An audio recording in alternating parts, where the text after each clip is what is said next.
You hear me okay? Thank you, Travis. Thank you, Bishop Kimmy, and thanks for all who invited me here. Thank you for staying to hear me. Where this is going. Good. So many people think that there is a conflict between religion and science, even many Catholics, many religious people. There is a conflict, but it's not between religion and science. It's between religion and something called scientific materialism. Materialism, let's see if this works. Oh, by the way, before I go on, how many people recognize the priest standing with Albert Einstein? Raise your hand if you know who that is. Okay, not too many. If you learn one thing tonight, you'll learn that. And it's something important. So materialism is the idea that all of reality is reducible to matter and its behavior. Scientific materialists are people who think that materialism is somehow implied by modern science. Now, this is an opinion that is held by many scientists and by many people who claim to speak in the name of science. It's not held by most scientists, however. And it is not itself a scientific theory or idea. It is a philosophical opinion. Scientific materialism is not science. It is merely a philosophical opinion. Now, if materialists were right, and if matter were the only reality, then of course God would not exist. Nor would human spiritual souls. A human being would be nothing but a complex structure made of atoms. And everything about a human being would be explicable, ultimately, in terms of the laws of physics that govern how those atoms move. In other words, scientific materialism implies not only that God does not exist, it, strictly speaking, implies that you don't exist. The popular astronomer and science writer Carl Sagan put it this way: I am a collection of water, calcium, and organic molecules called Carl Sagan. Francis Crick, co-discoverer of DNA, wrote, your joys and your sorrows, your memories and your ambitions, your sense of personal identity and free will are in fact no more than the behavior of a vast assembly of nerve cells and their associated molecules. As Lewis Carroll's Alice might have phrased it, you're nothing but a pack of neurons. I should emphasize that most of the new atheists, most atheists nowadays are scientific materialists. It's much more radical than atheism. Atheism just says God doesn't exist. Materialism says nothing except matter exists. Now, for some scientific materialists, it's just a philosophical opinion, but for many of them, it's a passionately held ideology, anti-religious ideology, that sees science as having a saving mission. And that mission is to free the human mind from irrationality and superstition. And they count religion among superstitions. Now, this ideology, this anti-religious ideology of scientific materialism, has a critique, or let's say a brief, against religion, which has at least three parts to it. There's a philosophical, historical, and a scientific part. You don't have to read all that, just that there are three parts. The philosophical claim that they make is that apart from anything science may have discovered, there's an inherent contradiction between the scientific and the religious outlooks. Science is based on reason and evidence, whereas religion, they say, is irrational because it involves belief in things that cannot be seen and for which supposedly there is no evidence. Science is based on natural explanations and natural laws, whereas religion is based on miracles and the supernatural. So there's a fundamental clash of outlooks, according to them. Their historical claim is that religious believers and institutions have been hostile to science throughout history and have tried to suppress it. They point to the Galileo case. They point to attacks on evolution that are constantly being waged by fundamentalist Christians. Their scientific claim is that the actual discoveries of modern science over the last 400 years have debunked or undermined basic Christian beliefs about the universe and our place in the universe. As the story is often told, science has dealt one blow after another to the religious conception of the world. Copernicus showed that we're not at the center of the universe.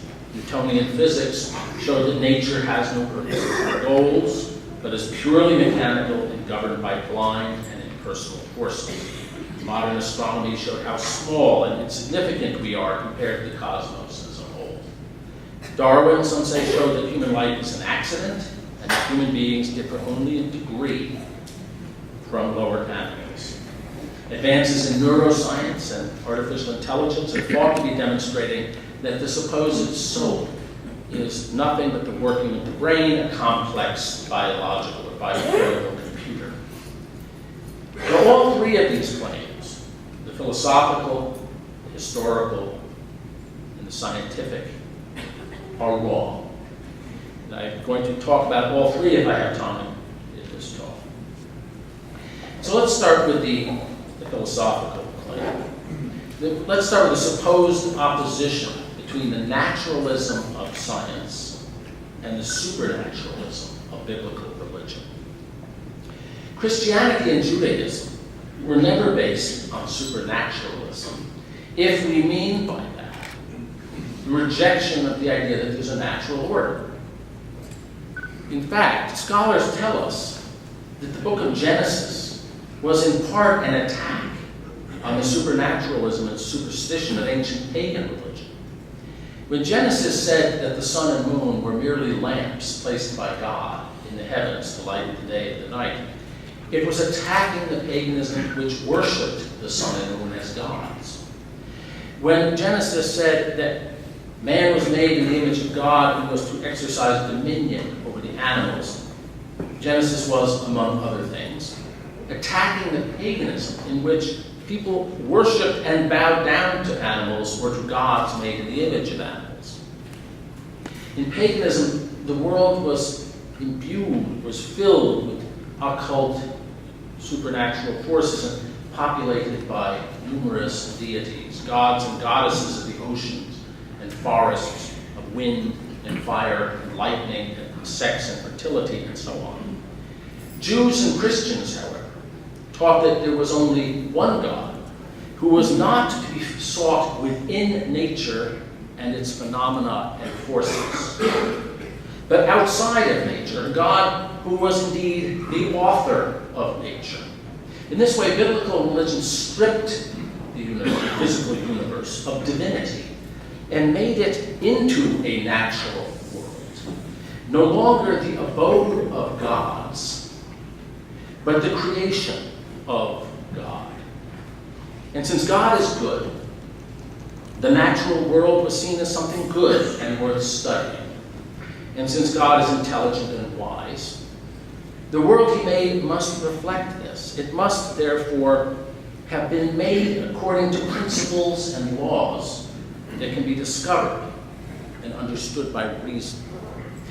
Biblical religion then taught that there is a natural order which comes from God, and which is what characterizes this natural order and reflects the rationality of its creator, is precisely that it is orderly, harmonious, and lawful. I'm going to skip some things because I've been told to stick to 30 minutes. No.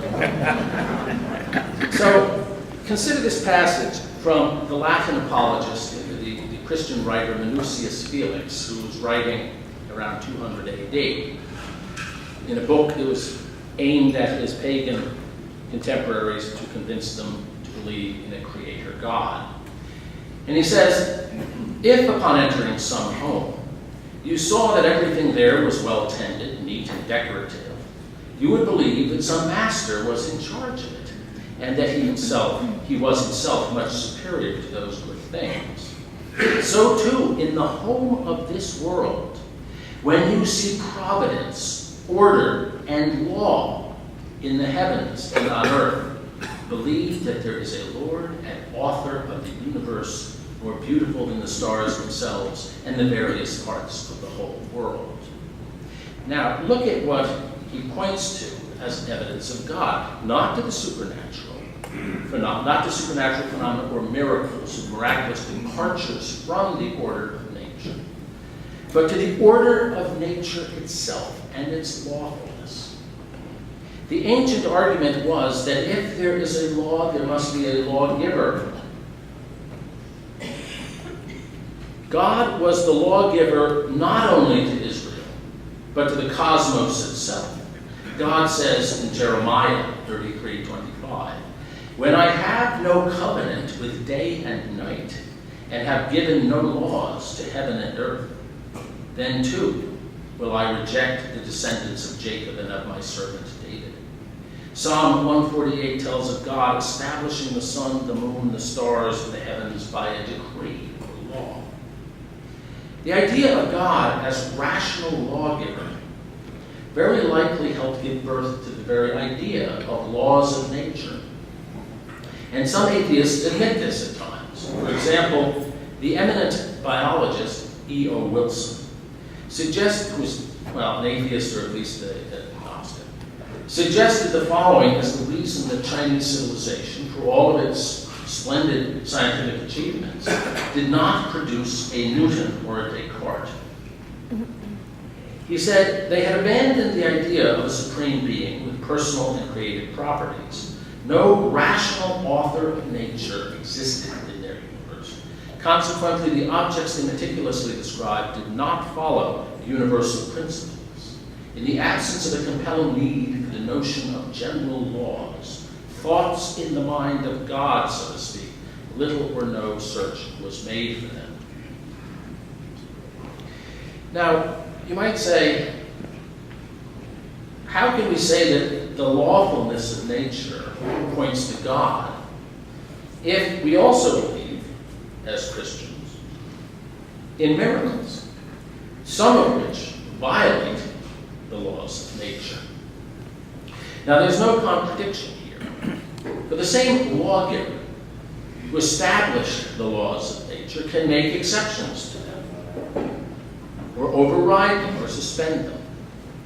Because he made the rules, he can make exceptions to them for the sake of some greater purpose.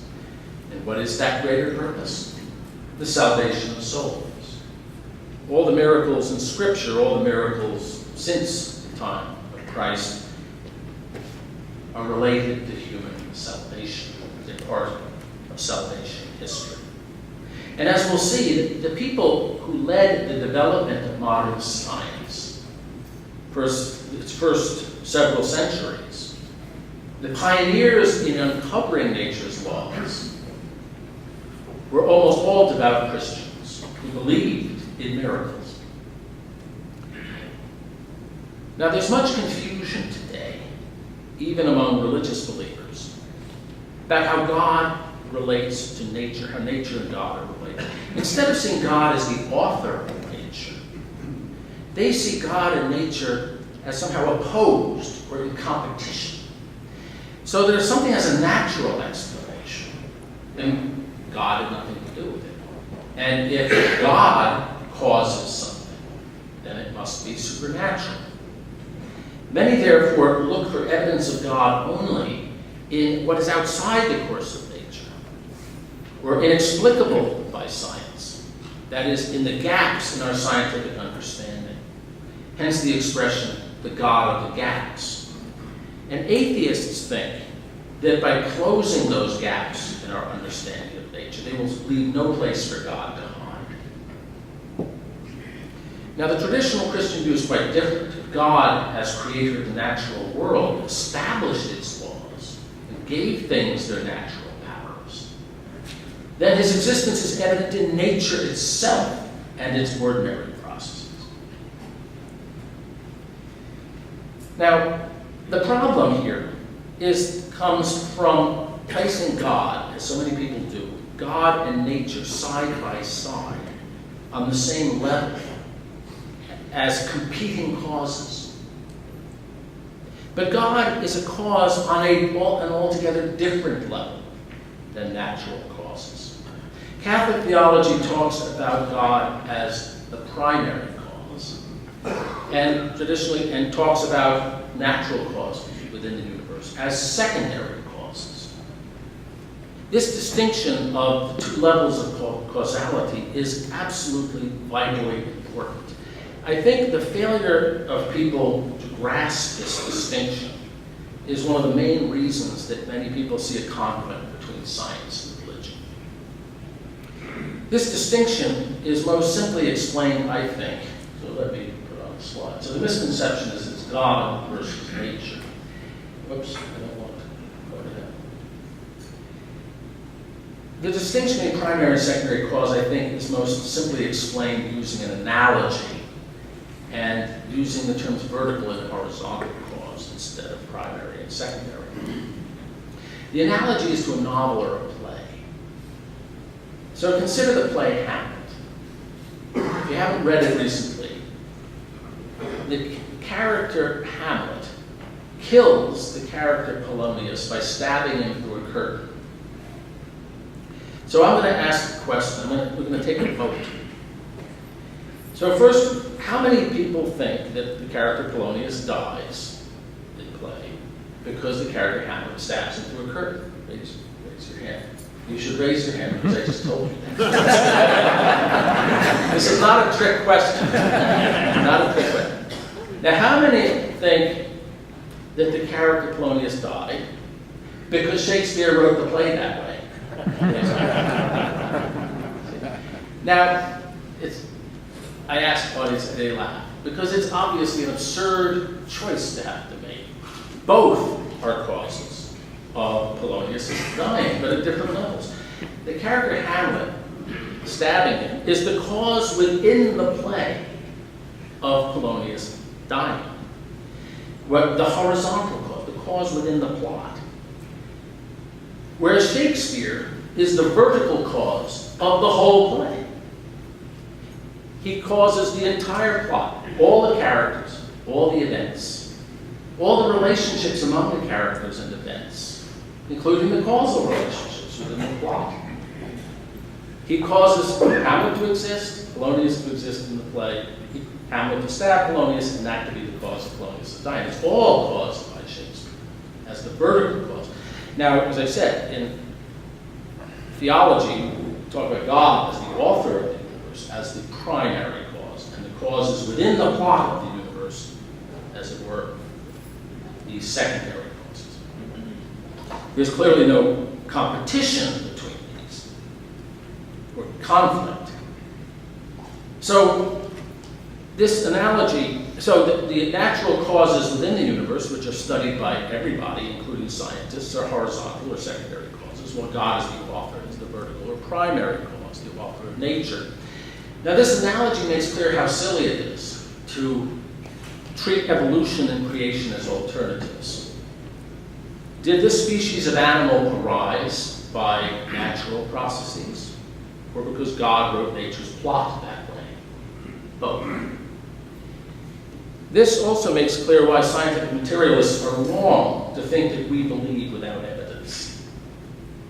For a materialist, evidence is either a matter of directly observing something with your senses, or inferring that something exists as the natural cause of what you observe, the way we observe directly that a compass needle moves, and then we infer that there's something called a magnetic field that causes that. Now, obviously, God cannot be seen in either of those ways, for he's neither a part of nature, which could be sensed, but he's also not a natural cause within nature. And yet God is a cause. He is the ultimate cause. He is a cause not within nature. He is the cause of nature. Thus, nature gives evidence of God in the same way that a play or a novel gives evidence of its author, even if the author does not make an appearance within the book. So now let's turn to history, the materialist historical critique. Was Christianity at war with religion? The idea that Christianity and the Catholic Church in particular oppose science and try to hold it back is called by historians the conflict thesis. It has been rejected by contemporary historians of science as a recent invention. The idea that science was born in conflict with religion and that there were two warring camps, the religious camp and the scientific camp, is projecting onto the past ideas that only arose in the late 19th century. In the first several centuries of modern science, the scientific people and the religious people were, for the most part, the same people. Let's consider the greatest figures of the scientific revolution. The scientific revolution took place mostly in the 1600s. That was the century of the scientific revolution. And I listed here 7 of the greatest figures. Copernicus, whose work sparked the scientific revolution, was an official of the Catholic Church. Johannes Kepler, famous for his 3 laws of planetary motion, was a devout Lutheran who announced the discovery of his laws with these words: "I thank you, Lord God, our Creator, that you have allowed me to see the beauty in your work of creation." Galileo, despite his troubles with the Church, remained a devout Catholic throughout his life. In fact, when he was old and could no longer walk, he had himself carried to church to attend Mass. Descartes believed in God and that human beings possess an immaterial spiritual soul. And he always declared himself a faithful Catholic.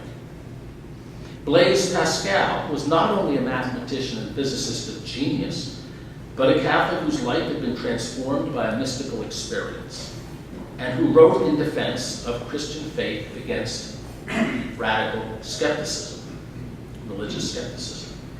Robert Boyle, who is considered the first modern chemist and really the founder, in a sense, of chemistry, was a pious Anglican who wrote theological works and left a large sum of money to endow a series of lectures, an annual series of lectures, which I believe is still going on to this day, whose purpose was to combat the ideas of notorious infidels, which meant atheists and non-Christians. And Isaac Newton, who was the greatest of them all, the greatest figure of the scientific revolution, spent as much time on theological and scripture study as he did on science and mathematics. And I could go on with more names, but all of these men saw their work as showing the beauty of God's creation rather than as supporting atheism. And this was true well beyond the 17th century. For example, the 2 greatest physicists of the 19th century were James Clerk Maxwell and Michael Faraday. They were both deeply devout Protestants. Now, a little known fact and I should say, there are many religious scientists today. In fact, as you heard, we started the Society of Catholic Scientists 2 years ago. We already have 836 members, I think, as of today, including many top scientists. A little known fact that dramatically illustrates the positive role the Catholic Church has played in the development of science is the large number of Catholic priests who made major discoveries. I'm not just talking about priests who were scientists, I'm talking about those who made major discoveries. I've only time to mention a few of the most outstanding. If I were talking to a scientific audience, I would probably dwell on each of them a little more than what their science was. So let's start with the 1600s. Niels Stenson, more commonly known by his Latinized name, Nicholas Steno, is famous in 3 branches of science: anatomy, crystallography, and geology. He was considered the greatest anatomist of his time. He made major discoveries about the glandular and lymphatic system and about the heart and the brain.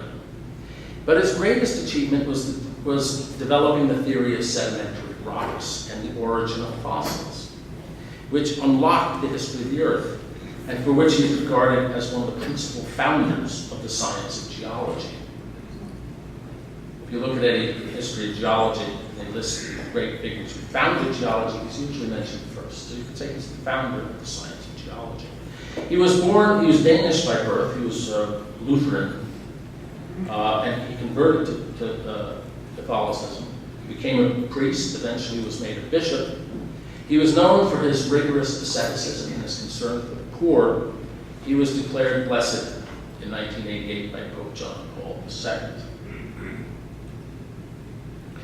Marin Mersenne was a friar of the Mennonite order. He is considered the founder of acoustics for his fundamental discoveries about sound and the theory of sound and vibration. He also made important contributions to the theory and design of reflecting telescopes. His religious house became a meeting place of famous scientists, including Descartes, Pascal, Gassendi, and others. And his voluminous correspondence with other scientists was an important means by which scientists at that time learned about each other's work. The Dictionary of Scientific Biography calls him one of the architects of the European scientific community. Christoph Scheiner was a Jesuit astronomer. The Jesuits have a great tradition in astronomy that goes all the way from the 1500s to today. Vatican Observatory is staffed by Jesuit scientists. Christoph Scheiner is one of 4 people who discovered sunspots around the same time independently of each other. And there's a picture of him, a woodcut of him making observations. There's actually a page from his treatise on sunspots. Giovanni Riccioli was another Jesuit astronomer. He developed an extensive star catalog, and together with his fellow Jesuit, Francesco Grimaldi, made the first map of the moon's surface. Riccioli developed methods for measuring time precisely in experiments, and he made the first accurate measurements of the acceleration of gravity on the Earth's surface. Recently, it came to light that Riccioli discovered the important Coriolis effect. If you've taken, of course, physics, you'll have heard of the Coriolis effect. He actually discovered it 200 years before Coriolis. Francesco Grimaldi, he discovered something called the diffraction of light. And if you're in physics, you know that that's a very important discovery. Its fundamental discovery shows that light is a wave. Now, since we know that all of matter is made up of waves, quantum mechanics tells us that, diffraction is a very important phenomenon in all branches of physics. If you take, of course, a freshman physics course, there'll be a chapter in your book on diffraction. Same if you take graduate level courses. They spend a lot of time studying diffraction. It's discovered by Grimaldi in the 1600s, and those are some pictures of some diffraction phenomena. The colored bands on DVDs and CDs are actually diffraction phenomena, so you should think of Grimaldi when you see those. Benedetto Castelli was a Benedictine priest. He was a friend and pupil of Galileo, and is considered the founder, or did foundational work in hydraulics. His most famous student, Torricelli, Castelli's most famous student, was Torricelli, who discovered the principle of the barometer and was the first to directly explain the causes of wind. Another student of Castelli was Bonaventura Cavalieri, who was a priest also. And he made important advances in the development of integral calculus. And calculus was independently discovered by Isaac Newton and Leibniz. And Leibniz himself paid tribute to the work of Cavalieri. He says that in the sublimest of geometry, the initiators and promoters who performed a yeoman's task were Cavalieri and Torricelli. Later, others, meaning himself, progressed further using their work. One of the greatest biologists of the 18th century was Lazzaro Spallanzani. I won't go through a list of all the things that he did in biology, but he's considered one of the maybe the leading biologists of that century. He was a Catholic priest. One of the founders, or is often considered the founder of crystallography, is René Justoy. The first asteroid was discovered by an Italian priest, Giuseppe Piazzi, who named it Ceres. It's not only the first asteroid discovered, it's also the largest asteroid. And in fact, it's so large that its self-gravity squashes it into the shape of a sphere, so that it has now been reclassified as a dwarf planet rather than an asteroid. At the same time, Pluto was demoted from being a planet to a dwarf planet. So actually, Ceres is on the same level as Pluto. It was discovered. There's a picture from the Hubble Space Telescope on the top, and on the bottom from a NASA spacecraft that was sent up specifically to go into orbit around Ceres. He did other things in astronomy too, but he's famous for discovering the first asteroid. Angelo II was a Jesuit priest who was actually one of the founders of modern astrophysics. He pioneered the use of spectroscopy in understanding the stars and the sun. He made the first classification of stars based on the spectra of their light. And that his classification is the basis of the classification that is still used today by astrophysicists. A beautiful symbol of the harmony of faith and science is the fact that Secchi did some of his groundbreaking research using an observatory that he had built on top of the Church of St. Ignatius in Rome. Unfortunately, the observatory is no longer there. When Secchi died, the Italian government, which was very anti-clerical, stole the observatory from the church and put it in some secular place. The Czech priest, Bernard Bolzano, helped put modern mathematics on a rigorous foundation. Anyone who's studied advanced mathematics, foundations of calculus, has heard of Bolzano's work, the Bolzano-Weierstrass theorem, for example.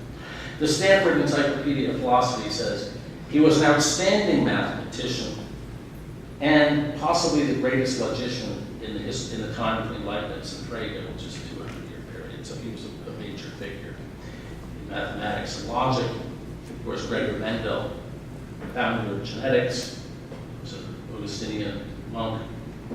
And, well, for Notre Dame fans, professor at Notre Dame, Julius Newland, was a co-discoverer of the first synthetic rubber, neoprene. And finally, Georges Lemaitre, Belgian theoretical physicist, is the founder of the Big Bang Theory. The central theory of modern cosmology, a theory of how the universe began and how it's developed, was proposed by a theoretical physicist who was a Catholic priest. So that's who that picture was. That's a tremendous and glorious record of achievement.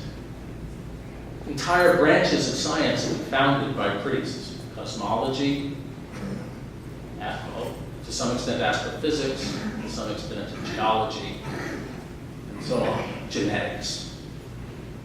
Professor Lawrence Principe of Johns Hopkins University, the leading historian of science, has written that the Catholic Church has been probably the largest, this is a quote, the Catholic Church has been probably the largest single and longest term patron of science in history. All right, so how much time do I have left? Should I stop? Because I have about 5 more minutes. Where's Travis? You go. Okay, I have 5 minutes. So now let's turn to the science. Okay, now this is the part I actually like the best, but this is not a science audience. So I'm going to keep it short, not to put you to sleep if you're still awake. In the last part, I'd like to talk about some of the discoveries of modern physics that seem more in line with a Christian view of the world than with materialism and atheism. You shouldn't be afraid. A lot of people are afraid. They've been told that great scientific discoveries that radically changed our view of everything. And they feel that it's always upsetting the religious apple cart.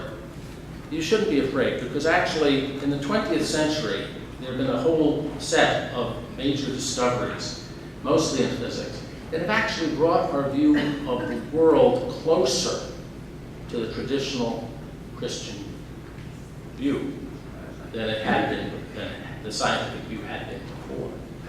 And so you shouldn't expect scientific discoveries, even radical or revolutionary ones, to be bad news. They're more likely to be good news for religion. So let me just mention 3 or 4 discoveries of the 20th century. One has to do with the beginning of the universe. The Jewish and Christian view was that the universe had a temporal beginning, a beginning in finite time ago. By contrast, the pagan philosophers of antiquity, including Aristotle, believed that the universe had always existed. And most modern atheists have also preferred that idea, the universe that is past infinite, that has always existed. And as about 100 years ago,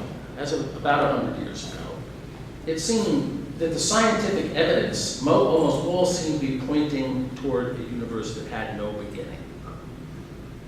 In fact, scientists and many people came to regard the idea of a beginning as just religious mythology. But now we know. In fact, there are statements by great scientists. For example, a Nobel Prize-winning physicist, Walter Nernst, said early in the 20th century, to deny the infinite duration of time, because the universe is infinitely old, is to betray the very foundations of science, he said. And a Nobel Prize-winning chemist, Svante Arrhenius, said, the idea that something can come from nothing is contrary to science, which says that matter is immutable. Matter cannot be created, it cannot be destroyed, it's indestructible. It can't be. So the universe has always existed. That was the view. And so the idea of a beginning came to be seen as just a relic of religious mythology. But now we know that Georges Brunet's idea was correct. There was a Big Bang about 14 billion years ago.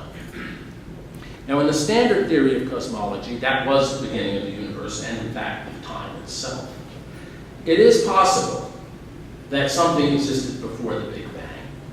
But even if that is the case, the scientific arguments now strongly favor the idea that the universe had a beginning at some point, if not the Big Bang, and at some earlier point. It's not been rigorously proven, but most of the arguments seem to point to the universe having had a beginning. A second discovery has to do with our place in the universe. For a long time, atheists have said that the evidence points to human beings being just a cosmic accident, a fluke, in a universe that is totally without purpose. Bertrand Russell famously said that the human race is a curious accident in the backwater of the universe. But over the last few decades, physicists have become increasingly aware that many features of the fundamental laws of physics and of the structure of the universe seem to be just right to make the existence of life possible, including ourselves. If certain things had been even slightly different about the fundamental laws of physics, we would not be here. These fortuitous features are often called anthropic coincidences. Anthropic in Greek for human. But they're not actually just conditions for us to be here, but for life to exist. And they suggest to many people that we aren't an accident and that the universe does have a purpose, namely that living things, including beings like ourselves, should arise in it. And I could list many examples, and in my book actually I go through about a dozen in great detail, of these fortuitous or anthropic features of the laws of physics. For example, I'll just give a few. What holds atomic nuclei together is something called a strong force. Now, it holds the protons and neutrons in the nucleus together. Now, if the strong force were only a little bit weaker, say about 20%, it's hard to be exact, but about 20-25% weaker, it wouldn't be strong enough to form a very critical nucleus. And the result would be that almost none of the elements of the periodic table would exist. The universe would be made entirely of hydrogen, just one element. That's not enough. One element of the periodic table is not enough to elevate things. Another example, the fact that a certain energy level, as they're recall, in the nucleus of carbon-12 is just exactly where it is crucial. If it were actually that value of that energy level, the energy of that level, were even a few percent different in either direction, the universe would have had almost no carbon or elements heavier than carbon. And again, that would have been disastrous for life. There's something called the Higgs field. You've probably heard of the Higgs boson. If the strength of the Higgs field were something technical jargon called its vacuum expectation value, were not tuned to be a specific value to great accuracy, fantastic accuracy, again, the universe would be radically different in such a way as to make life impossible. So there are many, many of these features. And it's not just certain things that are fine-tuned to specific values. Certainly gross qualitative features of the universe are very important for there to be life. For example, the fact that the principles of quantum mechanics apply in our universe is very important for the possibility of us being here. The fact that there are 3 big dimensions of space, not more than 3 or less than 3, fewer than 3, very important. Very lucky the universe has 3 large dimensions of space. An interesting case is the very size of the universe. Many people have seen the vast size of the universe compared to us as proving that we are insignificant in the cosmic scheme. You know, you hear that all the time. Well, if we're so important, why did God create all that empty space? Right? But actually, the vast size of the universe is a precondition for us being here. It takes billions of years, it took billions of years, for the chemical elements needed for life to be synthesized, to be produced in stars. And then after they were produced, it took further billions of years for a complex multicellular life, such as ourselves, to evolve. So you need billions of years. The universe has to last billions of years if you're going to get living things. And according to Einstein's theory of gravity, if a universe is to be able to last for billions of years, it has to get as large as ours is. Suppose you said, I think the universe is way too big. You know, God could have made a universe just the size of North America, right? That would be a nice, cozy scale, but big enough for humans to romp around in. But a universe that never got bigger than the size of North America would last for about 1/100 of a second. Even a universe that was the size of the solar system, which is already vast compared to human beings, would have only lasted for a matter of hours or days. So anyway, there's an example of something. The size of the universe points to us, really. A third development, and I think I will end with, well, maybe this one's quick. I may end with this and do it fourth. The third development is that physicists have found that the laws of physics are based on very deep mathematical ideas. The laws of planetary motion discovered by Kepler 400 years ago involve, very beautiful mathematically, but it's mathematics that could be explained with simple algebra and geometry. In fact, they could be explained to a bright grade school student in 10 minutes. But Kepler's laws of planetary motion actually come from deeper laws, which are Newton's laws of mechanics and gravity. To understand Newton's laws requires knowing calculus. Now, Newton's laws of gravity are in turn based on more fundamental, deeper laws, which are Einstein's theory of gravity. Now, to understand Einstein's theory of gravity, you have to know much more advanced mathematics. You have to understand tensors and curved, 4-dimensional, non-Euclidean spacetime. So usually you learn that in graduate school. And many physicists, many top physicists now think that Einstein's theory of gravity is really based on something deeper, which is probably superstring theory. Superstring theory was discovered about 45 years ago, and the mathematics of that theory is so advanced, so difficult, that even hundreds upon hundreds of the world's most brilliant physicists and mathematicians, having studied it now for over 30 years, have not fully grasped its mathematical structure. So what we found is, doesn't this suggest that there's a mind behind this, a mind much greater than ours that came up with these laws?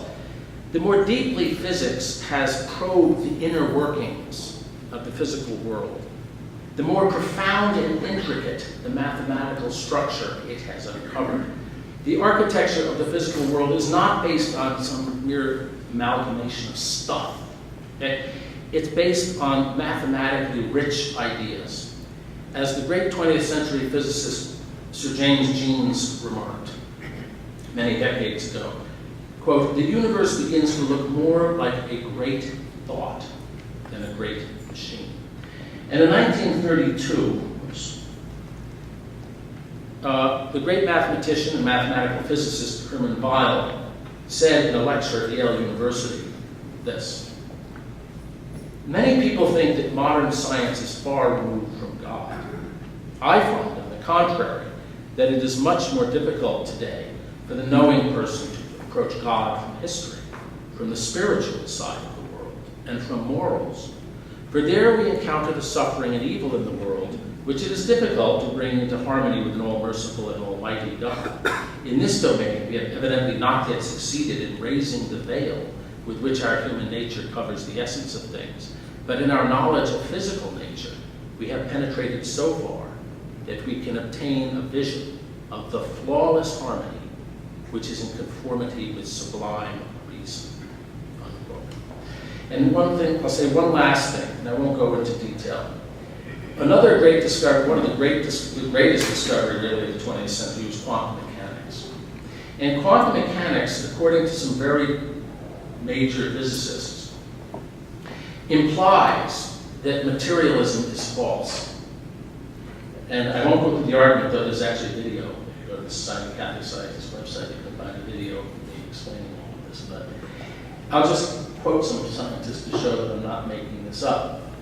So Rudolf Peierls, one of the most famous physicists of the 20th century, said the premise that you can describe in terms of physics the whole function of a human being, including its knowledge and consciousness, is untenable. There is still something missing, he said. Physics cannot describe a human being, including the human mind. Okay. And Eugene P. Wigner, who was a Nobel Prize winner in physics, said that materialism is inconsistent with present quantum mechanics, and that's actually also today's quantum mechanics. And a philosopher of physics at Princeton, Hans Halvorson, says, in the case of quantum mechanics, if one presupposes physicalism, that's another word for materialism, that everything is physics, then one quickly runs into what's called a measurement problem. You run into logical self-contradiction. So there's actually one of the great discoveries, arguably, this is controversial, but arguably one of the great, paradoxical, one of the great discoveries of physics, arguably implies that physics is not everything. And I guess I'll stop there. Thank you.